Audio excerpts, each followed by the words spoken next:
وبه نستعين أما بعد والصلاة والسلام على سيدنا محمد وعلى آله وصحبه أجمعين. أعوذ بالله من الشيطان الرجيم. بسم الله الرحمن الرحيم. اقرأ باسم ربك الذي خلق خلق الإنسان من علق اقرأ وربك الأكرم الذي علم بالقلم علم الإنسان ما لم يعلم. صدق اللہ العظیم.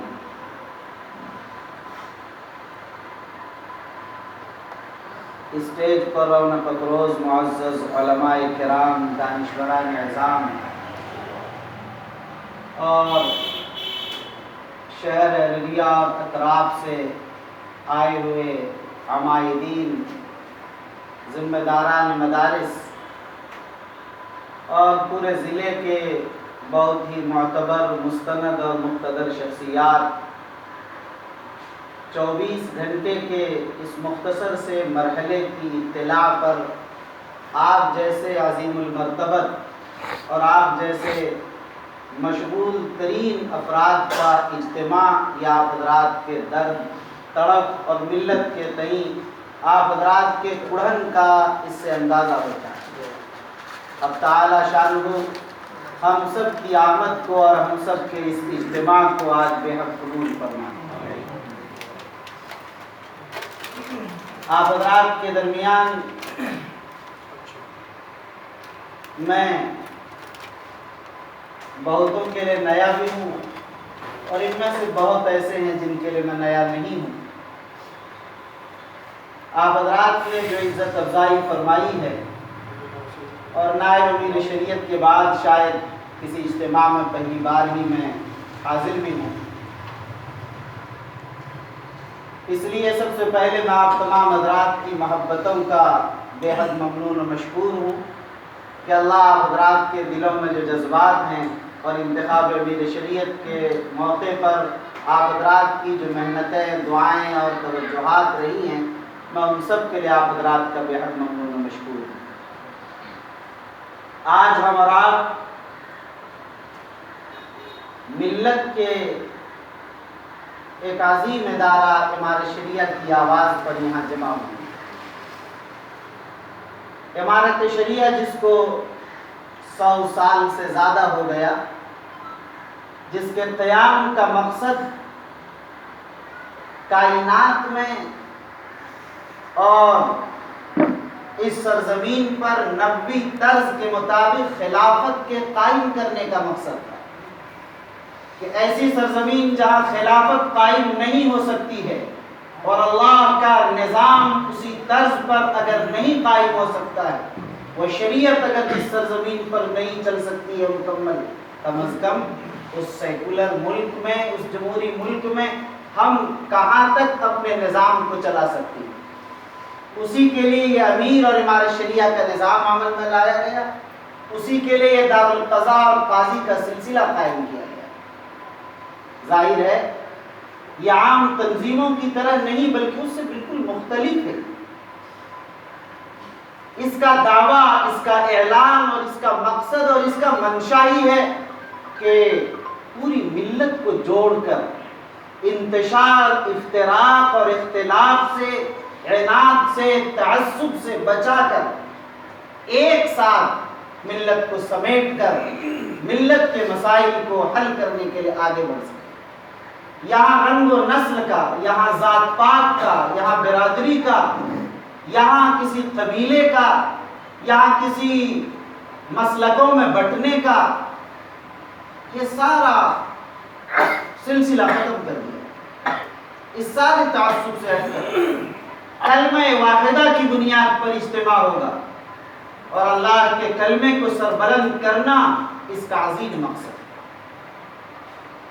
یہاں دیوبندی بھی جمع ہیں، بریلوی بھی ہیں، شیعہ بھی ہیں، سنی بھی ہیں، غیر مقلد بھی ہیں، سبھی اس کے اندر جمع ہیں. ہر ایک کو لے کر چلنا، یہی وہ قلمونی ہے امارت شریعت. اسی بنیاد پر یہ نظام بنایا. مقصد یہ تھا کہ جب تریپورہ میں فساد کی آگ لگے گی تو یہ پوچھ کر مسجد نہیں جلائی جائے گی کہ یہ کسی اہل حدیث کی مسجد ہے، یہ کسی بریلوی یا دیوبندی کی مسجد نہیں. آگ جب لگتی ہے تو وہ تو کچھ بھی نہیں پوچھتی، لگتی چلی جاتی ہے، پورے علاقے اور آبادی کو ختم کر کے رکھ دیتی ہے۔ اس لیے ہمیں اب وقت آ گیا ہے کھڑے ہو جانے کا، اور وقت آ گیا ہے کہ گفتار کے بجائے کردار کا غازی بن کر، اور ہمیں بات تو بہت کر لی، باتوں کے بجائے عملی میدان میں آئے۔ ہم نے دوسروں پر تو بہت ٹھیکرے پھوڑ لی، ذمہ داری ہے کہ ہم کیا کر رہے ہیں۔ اور یہ آج نہیں کہی جا رہی ہے بات، سنی انسنی کر دی گئی 1500 سال تک۔ کیا میرے اور ہم سبوں کے آقا و مولا محبوب کبریا محمد رسول اللہ صلی اللہ علیہ وسلم نے یہ اعلان نہیں فرمایا تھا کلکم راع و کلکم مسئول عن رعیتہ، تم میں سے ہر ایک نگران، تم میں سے ہر ایک سے سوال کیا جائے گا ان کی رعایا کے بارے میں، ہر ایک سے پوچھا جائے گا۔ یا اس ایک جز کو میں ذرا بتانا چاہتا ہوں کہ ہر ایک ذمہ دار ہے، وہ اپنے ماتحتوں اور رعایا کے بارے میں ان سے پوچھا جائے گا کیا اس سے کوئی امیر مراد ہے، صاحب سلطنت بادشاہ مراد ہے، صاحب تخت طاؤس مراد ہے، کسی تنظیم کا صدر ہے، یہ مراد نہیں۔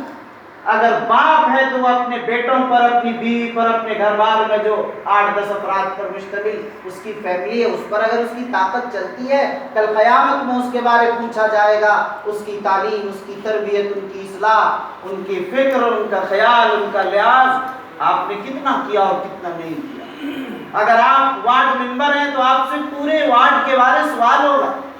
اگر آپ مکتب چلا رہے ہیں، اپنے محلے کے اسلامی اور دینی مسائل کے ذمہ دار ہیں، آپ سے ان کے بارے پوچھا جائے گا۔ مدرسہ چلا رہے ہیں پوچھا جائے گا، اسکول چلا رہے ہیں پوچھا جائے گا، آپ مکھیا ہیں پوچھا جائے گا، آپ ایم ایل اے ہیں پوچھا جائے گا۔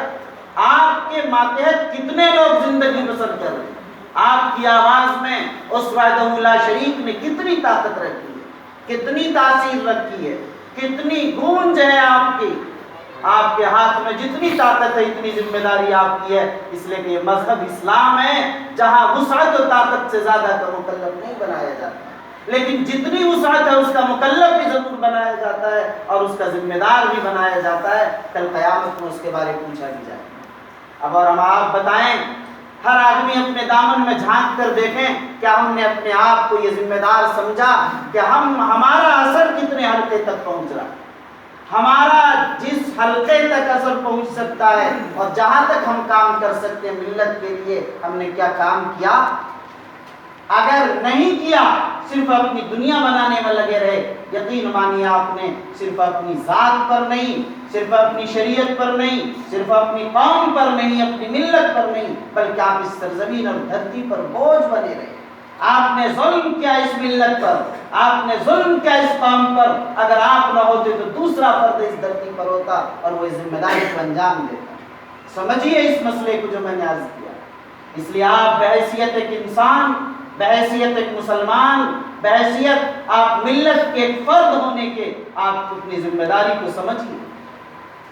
مولانا مفتی خالد انور صاحب نے بھی ایک بڑی اچھی بات کی، مجھے پسند آئی۔ ہر شخص یہ ذمہ داری ٹھان لے، یہاں بیٹھے ہوئے معززین اور پورے عربیہ کے کریم افراد، کم از کم 2 مکتب کا نظام ہم بنائیں گے انشاءاللہ۔ یہ کام کی بات ہے، عمل کی طرف پہل ہے، اسی کی بنیاد پر کام ہے۔ میں عرض یہ کرنا چاہ رہا تھا کہ آقا و مولا سرکار دو عالم صلی اللہ علیہ وسلم نے سب سے پہلا حکم جو اس کائنات کے انسانوں کو سنایا تھا وہ تعلیم کا سنایا تھا، اور وہ استحبابی طریقے پر نہیں، امر اور وجوب کے طریقے پر سنایا، واجب اور فرض کر دیا تھا انسانوں پر۔ اے امت محمدیہ کے انسانوں، چاہے وہ ہندوستان میں بسنے والا ہو، پاکستان میں ہو، وہ چائنا میں ہو، جاپان میں ہو، امریکہ انگلینڈ میں ہو، دنیا کی کسی کوشش سے تعلق رکھنے والا ہو، وہ چاہے وکیل ہو، جج ہو، وہ چاہے معلم ہو، متعلم ہو، غریب ہو، فقیر ہو، شہنشاہ ہو یا ایک معمولی سا رعایا ہو، وہ تخت شاہی میں زندگی بسر کرنے والا ہو، شاہی محلوں میں رہنے والا ہو یا معمولی سی جھونپڑوں میں زندگی بسر کرنے والا، ہر ایک کو تعلیم دی تھی کہ تمہاری ذمہ داری ہے کہ تم خود پڑھو، تمہارے لیے پڑھنا واجب ہے، اور اس تعلیم کی اشاعت، اس کا پھیلانا اور ہر ایک تک پہنچانا ہی ہماری ذمہ داری ہے۔ آج ہم نے سوچا کہ ہمارا بچہ فلاں اسکول میں پڑھ لیا، جامعہ ملیہ پہنچ گیا، علی گڑھ مسلم یونیورسٹی پہنچ گیا، دارالعلوم دیوبند اور مظاہر علوم اور ندوے تک پہنچ گیا، ہم کامیاب ہو۔ آپ کامیاب نہیں ہوئے. آپ کا بچہ صرف وہی 2 4 5 جس کو آپ نے پالا اور پرورش کیا, جو آپ کے گھر میں پیدا ہو وہی نہیں ہے, بلکہ سماج میں جتنے بچے ہیں یہ سب آپ کا بچہ ہے. کیا آپ نے اس کی فکر کیا؟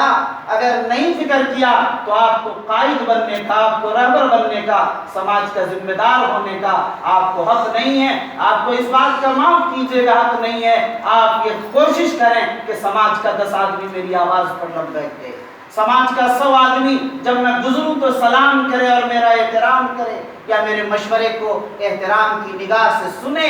آپ کو پھر اس کا حق نہیں, اس لیے کہ آپ نے اپنی ذمہ داری پوری نہیں. اس لیے میں اپنی بات کو مختصر کرتا ہوا یہ عرض کروں گا کہ آج بنیادی مسئلہ تعلیم کا ہے, اور بنیادی مسئلہ یہ کہ ہم نے اپنی ذمہ داری کا احساس نہیں کیا. ابھی جیسا کہ بات آئی جمعیت علماء ہند کے نائب صدر حضرت مولانا مفتی اطہر القاسمی صاحب نے بڑی اچھی بات عرض کی, اور اس سے پہلے ہمارے بھائی ارشد انور علی صاحب نے بھی یہ بات کہی کہ گارجن کی بھی, بھائی شمیم انور صاحب نے بھی یہ بات کہی کہ گارجن کی تربیت ضروری ہے. یہ بڑی عجیب بات لگتی ہے بہت سے لوگوں کو, لیکن یہ اتنا پریکٹیکل اور اتنے تجربات سے جڑی یہ بات ہے کہ آپ حیران ہوں گے کہ وہ گارجن بھی تو بغیر تربیت کی گارجن بن چکا ہے. کیا بچہ پیدا کر لینے سے وہ کیا ذمہ دار ہو گیا؟ تو 20 سال 25 سال کیا اسی غیر تربیت یافتہ میں معاملہ یہ ہوا. میں نے حضرت امیر شریعت صاحب رحمۃ اللہ علیہ کو ایک تحریر اس موضوع پر لکھی تھی, اور میں نے اس میں یہ لکھا تھا کہ حضرت گزشتہ 20 سال میں تعلیمی جو انحطاط آیا ہے, اس انحطاط کی بنیاد پر مسئلہ یہ ہوا کہ اس زمانے میں جنہوں نے پڑھا تعلیم تو ہوئی, تربیت اس کی نہیں ہوئی. اب وہ دور آ چکا ہے 25 سال بعد کہ یہ لوگ باپ بن چکے ہیں, سماج کے ذمہ دار بن چکے ہیں, معاشرے کے اندر وہ طبقہ ذمہ دار ہے جو خود تربیت یافتہ نہیں ہے. تو معاف کیجیے گا, جب باپ تربیت یافتہ نہیں ہوگا اور اگر گناہوں میں, جرائم میں اور موبائل کی سنگینیوں میں اور دیگر چیزوں میں سماج میں اگر وہ ملوث ہوگا, وہ اپنے بچے کو اصلاح کے لیے اتنی طاقت محسوس نہیں کر سکے گا کہ ڈانٹ سکے, تماچا لگا سکے, سمجھا سکے, اس کی تربیت کر سکے. اس لیے معاملہ اور زیادہ بگڑ چکا ہے. نشے نے کیوں جگہ لے لی؟ اتنی بری صورتحال سے اربیہ کی سرزمین گزر رہی, ایک ایک بچہ نشہ خور ہے. کیا صورتحال, کیوں یہ قابو نہیں پایا جا رہا؟ اس کے لیے کسی اصلاحی جلسے سے کام نہیں ہوگا. ہر شخص مسئول ہے. اس کے جس آدمی کا بچہ پی رہا ہے اس کے باپ کو سزا دی جائے کہ تمہارے گھر کے اندر یہ کیوں ہو رہا ہے. بچہ سزا کا مستحق نہیں, وہ تو بچہ ہے. معصوم بچے پی رہے ہیں. اس شکل میں گارجن کی تربیت کی کتنی ضرورت آپ محسوس کیجیے. اسی پس منظر میں کہا گیا ان کو تعلیم کی کوئی فکر نہیں, تربیت کی کوئی فکر نہیں. جہاں تک تعلیم کی صورتحال پر ہے تو مجھے معاف کیجیے اور سچائی جو ہے صورتحال اس کو مجھے کہہ لینے دیجیے. مکاتب بڑی تعداد میں قائم ہے, لیکن کیا اس مکتب کا کوئی باضابطہ نصاب ہے؟ خدا کی قسم نہیں ہے اس کا نصاب. معاف کیجیے, یہ میری کمی. اس کا کوئی نظام و نصاب متعین نہیں. جو چاہا, کسی نے الف با اور کسی نے قاعدہ بغدادی اور کسی نے نورانی قاعدہ, کسی نے قاعدہ ہردوئی, اللہ کی کیا ہے. کہیں اردو ہندی انگریزی کر دیا, کہیں جغرافیہ کا اضافہ کر دیا, کہیں حساب کا اضافہ ہو گیا. اپنے من اور طبیعت کوئی نصاب ہوتے. کیا تعلیم جیسے حساس موضوع پر امت مسلمہ کے فرد میں ایک مکتب کا نصاب بھی نہ ہو؟ یہ کتنی عجیب و غریب بات کا اندازہ ہے. چھوڑ دیجئے, نصاب تو بے جان و بے روح ہے, اس پر تو ہر ایک کی زبان کی پیچیاں چلتی ہیں. یہ نصاب بدل دو اور یہ کتاب لے آؤ, یہ مفید اور یہ غیر مفید, ایک سلسلہ چلتا رہا 50 سال. میں نے بارہا کہا کہ چونکہ بے زبان ہے اس لیے اس پر کہنا آسان ہے. سچائی ہے کہ نصاب سے قومیں ترقی نہیں کرتی ہیں, اساتذہ سے قومیں ترقی کرتی ہیں. بچے جو بنتے ہیں وہ اساتذہ سے بنتے ہیں. اگر اساتذہ چاہیں تو بغیر نصاب کے قابل ترین افراد بنائیں, اور نصاب ہو اور اساتذہ نہ ہو تو انسان جاہل کا جاہل رہ جائے. اس لیے سمجھنے کی ضرورت یہ ہے کہ ہمارے معلمین کی تربیت کی جو بات کہی ہے, میں مبارکباد پیش کروں گا کہ تعلیم میں دلچسپی ہے استعمال. جو قیمتی آراء, تجاویز اور تجربات اور مشورے آج کی اس میٹنگ میں آئی, میری طبیعت خوش ہو گئی کہ کام کی ضرورت ہے, سمت دینے کی ضرورت ہے, نہج بنانے کی ضرورت ہے, ایک مرتب منظم مستحکم ایک نظام قائم کرنے کی ضرورت ہے. یعنی آگ تو لگی ہوئی ہے, سب کچھ جلی ہوئی ہے, اس کو سمت دینے کی ضرورت ہے. اس لیے میں عرض کروں گا کہ مکاتب کے قیام کے تعلق سے اس کی ضرورت نہیں کہ مکاتب ہی صرف قائم کیے جائیں، پہلے ضرورت ہے کہ مکاتب کا نصاب مرتب کر دیا جائے، مکاتب کا نظام مرتب کر دیا جائے کہ مسجد میں چلے یا مسجد سے باہر چلے، یہ نظام بنا دیا جائے کہ معلمین خالص تربیت یافتہ ہوں، کوئی بھی استاذ بغیر تربیت کے استاذ نہیں بنے، اس کو نفسانیت کا علم ہونا چاہیے کہ آج کا بچہ اس کو مارنا نہیں ہے، تماچا نہیں لگانا، کس انداز سے اسے پڑھانا ہے، کیسی پیار اور کیسی محبت اسے چاہیے جس کی بنیاد پر پڑھے گا، یہ اس کو کیا نظام دینا، اس کا پورا ڈریس ہو، اس کا پورا سسٹم ہو۔ آج کانوینٹ میں اور اسکولوں میں اس تیزی کے ساتھ جو بچے جا رہے ہیں اور 2000 کی فیس دینے کے لیے وہ تیار ہیں اور یہاں 200 روپے دینے کے لیے تیار نہیں تھے، اس کی کیا وجہ ہے؟ کیا صرف اس کی وجہ ہے کہ ہماری قوم کو عصری تعلیم پیاری اور دینی تعلیم پیاری نہیں، یہی وجہ ہے؟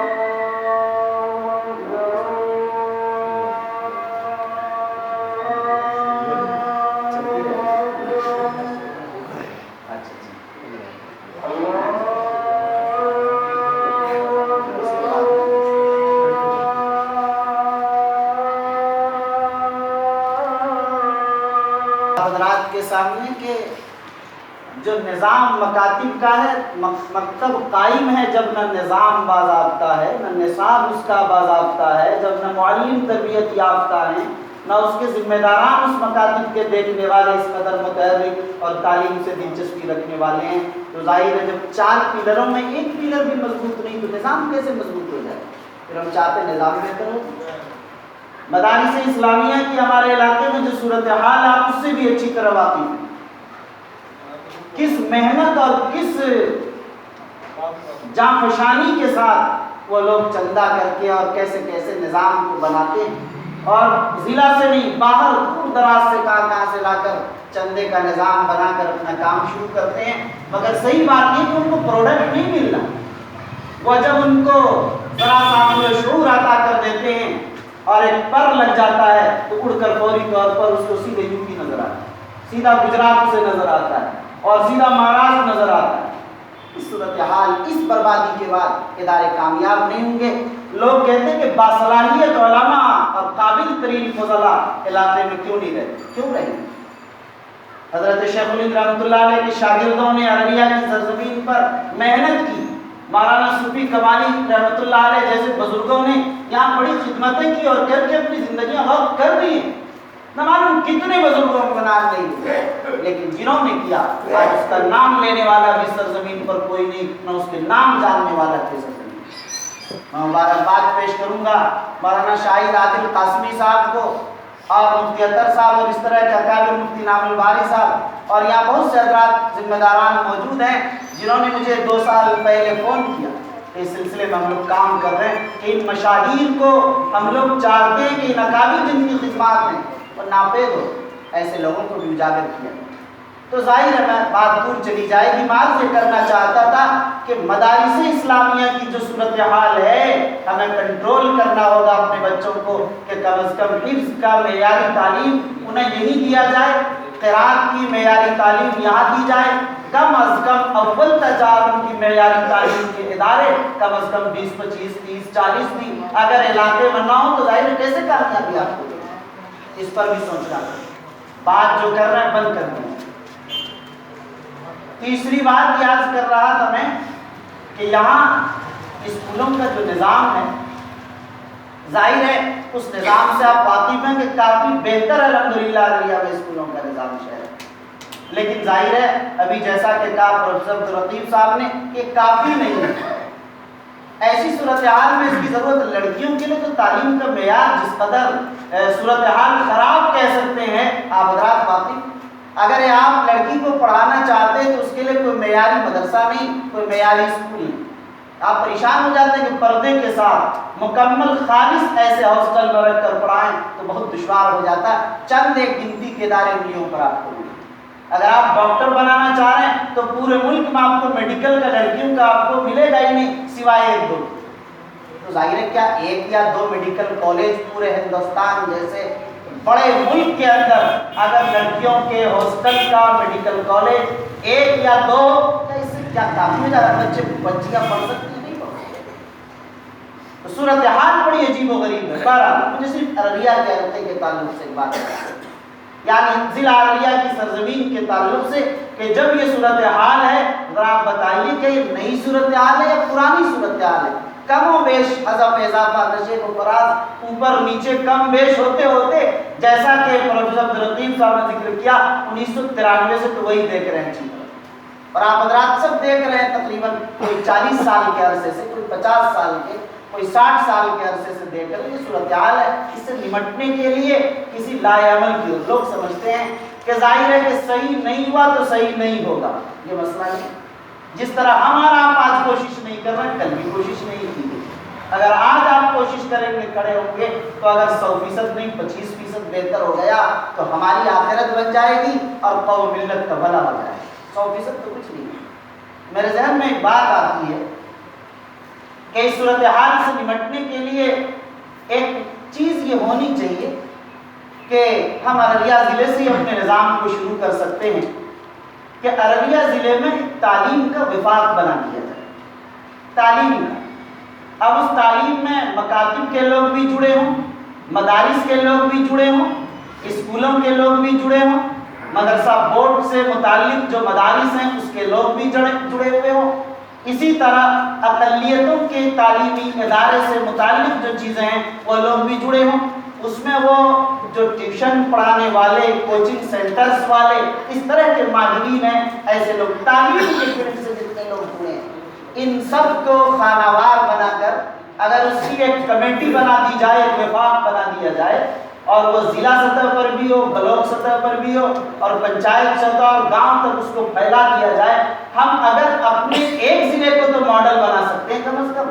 اگر ایک ضلع رول ماڈل ہو گیا جہاں مسلمانوں کی بڑی تعداد بستی ہے، اور ایسے جیالوں اور ایسے متحرک و فعال شخصیات سے جہاں لوگ رہتے ہیں کہ جو لوگ چاہیں تو کر سکتے ہیں. بڑی تعداد میں یہاں حفاظ موجود، بڑی تعداد میں علماء موجود، بڑی تعداد میں مفتیان و قضات موجود، بڑی تعداد میں ماسٹرز یہاں موجود ہیں، بڑی تعداد میں یہاں پروفیسران موجود ہیں، بڑی تعداد میں وکلاء اور ڈاکٹرز موجود ہیں.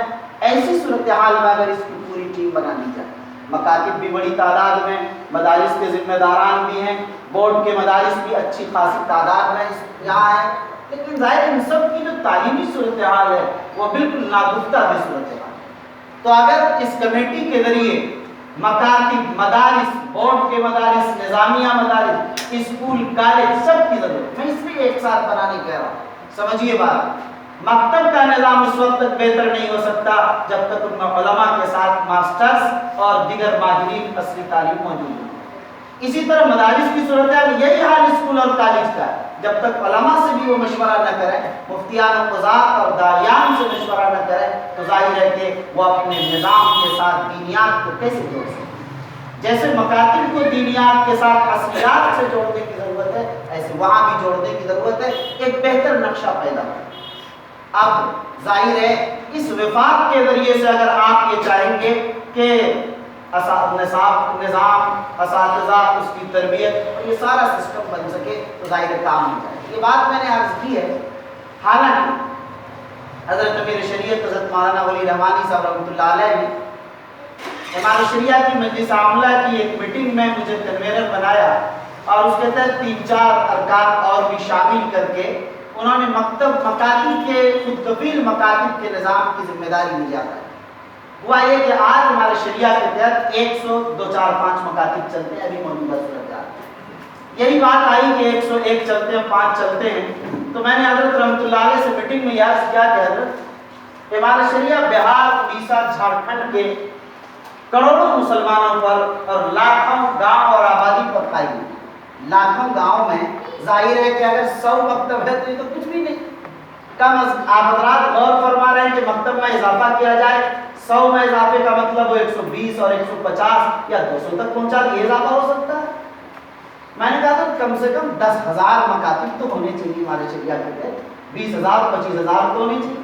اور میں نے پھر فوری یہ کہا کہ حضرت میں یاد کرنا چاہتا ہوں یہ نہیں کہ مکاتب بنائے جائیں اور ہمارے شریعہ اس کی رقم ادا کرے. اگر ہمارے شریعہ اس کی رقم ادا کرے گی تو ظاہر اربوں میں یہ رقم جائے گی. اربوں روپے ظاہر کہاں سے ادا کر سکتے. اور میں نے کہا کہ اس کی بہتر صورت خود کفیل نظام مکاتب کے بنانے کی ضرورت ہے۔ پورے بہار اڑیسہ جھارکھنڈ میں ایک نظام، ایک نصاب، ایک نام اور ایک معلمین کی تربیت کے ایک سینٹرز کے ساتھ، پورے سسٹم کے ساتھ اگر مرتب ایک پورا نظام بنا کر کیا جائے تو ایک بڑے پلیٹ فارم سے تو کام ہوگا۔ حضرت نے فرمایا کہ آپ خود کفیل نظام مکاتب کی تحریری طور پر پوری شکل بنائیے تو وہ کیا ہوگا۔ میں نے اس کا نظام پورا تحریری طور پر فل اسکیپ کے 11 صفحے پر مشتمل میں نے اس کو لکھا کہ کہاں قائم ہونا چاہیے، کیسے قائم ہونا چاہیے، ذمہ داران کیسے ہونے چاہیے، اساتذہ کیسے ہونے چاہیے، اس کو بہتر پورے نظام نے صاف۔ ظاہر وہ موجود ہے، جن کو چاہیے ان کو PDF دیا جا سکتا ہے، وہ چھپی نہیں کتابی شکل میں۔ تو میں یہ کہنا چاہ رہا تھا کہ اخیر عمر کی بات ابھی ہے اور حضرت نے انتقال سے 1 ہفتے پہلے مجھ سے وہ تحریر مانگی اور میں نے حضرت کو پیش کیا۔ حضرت دیکھ رہے تھے 1 ہفتہ نہیں، شاید 10-15 دن پہلے، اسی وقت اردو والا کے ساتھ جو تعلیمی بیداری کی مہم چلی تھی وہ اس کا حصہ تھا۔ میں نے کہا تھا کہ فروغ تعلیم کے لیے بھی نظام ہونا چاہیے، لیکن بہرحال اللہ نے عمر میں وفا نہیں کہ حضرت اللہ کو پیارے ہو گئے۔ لیکن موجودہ امیر شریعت دامت برکاتہم جو تشریف لائے ہیں وہ خود تعلیمی میدان کے بڑے ماہر ہیں والدین کی طرح، اور خاص بات یہ ہے کہ خود فکر مند بھی ہیں، اور تیسری بات یہ ہے کہ فکر مندی کے ساتھ ساتھ خود جہد مسلسل کے ساتھ کام کے عادی بھی اور چاہتے ہیں کہ زمین پر کام اترے۔ تو مجھے خوشی اس بات کی ہے کہ وہ نظام جو حضرت امیر شریعت صاحب رحمۃ اللہ علیہ نے شروع کیا تھا، وہ نظام امیر شریعت صاحب اور ہم جیسے خدام کے ذریعے انشاءاللہ آگے بڑھنے کا ارادہ ہے، اور یہ ضرور بڑھے گا آپ حضرات کے تعاون سے انشاءاللہ۔ یہاں بات لمبی ہو گئی، مجھے باتیں اور کہنی تھی لیکن میں اس موقع پر ابھی عرض نہیں کروں گا۔ 2-3 منتشر باتیں جس کو میں نے نوٹ کیا میں عرض کر دوں اس میں۔ ایک بات میڈیکل کالج کے تعلق سے آئی تھی۔ میڈیکل کالج کے تعلق سے ظاہر ہے کہ یہ معاملہ ختم نہیں ہوا ہے۔ ایک بات آئی تھی، حضرت نے یہ اعلان کیا کہ پورے بہار اڑیسہ جھارکھنڈ کے ہر ضلع میں CBSE سے منظور شدہ اسکولز ہم بنائیں گے، اور ارریہ میں خاص طور پر ایک میڈیکل کالج آئے گی کہ حضرت کی گفتگو کا خلاصہ۔ شورا کی ایک میٹنگ میں شریعہ میں موجود تھا، حضرت امیر شریعت ارریہ میں بھی اسکول چاہ رہے تھے، عمارت پبلک اسکول۔ یہ بات آئی تو میں نے لکھ کر دیا حضرت کو تحریر میں، چونکہ میٹنگ کے دوران بات نہیں کر سکتا تھا، میں نے ایک پرچی لکھ کر دی کہ حضرت ارریہ میں اسکول کا مسئلہ اگر ہے تو زمین کے تعلق سے میں اس کو دیکھتا ہوں نظام کو۔ تو حضرت نے فوراً پرچی پر جواب لکھا مجھے اور کہا کہ نہیں، آپ اسکول مت دیکھیے بلکہ ارریہ میں میڈیکل کالج کی متعلق بھی کام چل رہا، میں چاہتا ہوں کہ میڈیکل کالج کا نظام ہو، اگر آپ کی محنت اس میں لگ جائے تو شاید اس میں کامیابی مل جائے، اس لیے آپ اس پر محنت کریں۔ یہ تحریر حضرت نے اسی پرچی پر لکھ کر اسی درمیان واپس کی، اسی بنیاد پر۔ نائب امیر شریعت بننے کے بعد مختلف انٹرویوز میں نے اس کی وضاحت کی ہے کہ ارریہ میں میڈیکل کالج کا جو منصوبہ امیر شریعت رحمۃ اللہ علیہ کا تھا وہ منصوبہ ہے اور وہ منصوبہ باقی رہے گا۔ آپ حضرات نا امید نہ ہونا۔ یاد رکھیے ایک بات یہ بھی کہی گئی کہ وہ کام کریں جس کام کے کرنے کی ہمت ہو۔ یاد رکھیے کہ کام کرنے کی ہمت اللہ دیتا ہے، وسائل خدا دیتے ہیں۔ دنیا کے اداروں کا نظام یہ ہے کمپنیوں کا کہ پہلے وہ پیسے تیار کرتی ہے، جتنا اس کا بجٹ ہوتا ہے اتنی رقم کے بعد اپنے کام کی شروعات کرتی ہے۔ ہمارے ہاں یہ نظام توکل پر چلتا ہے، اور ہمارے یہاں ایک معمولی سی رقم سے ایک بڑی رقم کے پروجیکٹ کا کام شروع کر دیا جاتا ہے، پھر اللہ تعالیٰ اس نظام کو مکمل فرماتے ہیں۔ تو انشاءاللہ یقین مانیے کہ اللہ پر توکل کر کے اس نظام کو بھی شروع کیا جائے گا، لیکن اسکول جو ہر ضلع میں بننا ہے یہاں بھی اسکول بننا ہے۔ وہ میڈیکل کالج ایک اضافی چیز ہے، اور یہ بھی یاد رکھیے کہ میڈیکل کالج کا معاملہ یہ نہیں ہے کہ ظاہر ہے کہ کوئی ایسی چیز ہے کہ ادھر مارا اور سونے کی چھڑی ہے اور فوراً تیار ہو گئی چیز، ایسا نہیں بنتا۔ ایسے ادارے جو حضرات ادارے چلاتے ہیں، آپ میں سے اکثر لوگ جانتے ہیں کتنی محنتوں کے بعد چیزیں وجود میں آتی ہیں۔ باپ محنت کرتا ہے تو بیٹا اس کا پھل کھاتا ہے۔ میں کہہ سکتا ہوں ہو سکتا 5 سال 10 سال 15 سال 20 سال، جیسے وسائل جیسی محنت جیسے اسباب اور اللہ کا حکم کن فیکون جیسے ہوگا اسی انداز سے نظام بنے گا۔ ہمارا کام محنت ہے، تکمیل تو اللہ کے قبضے قدرت میں ہے، اسی یقین پر کام کریں۔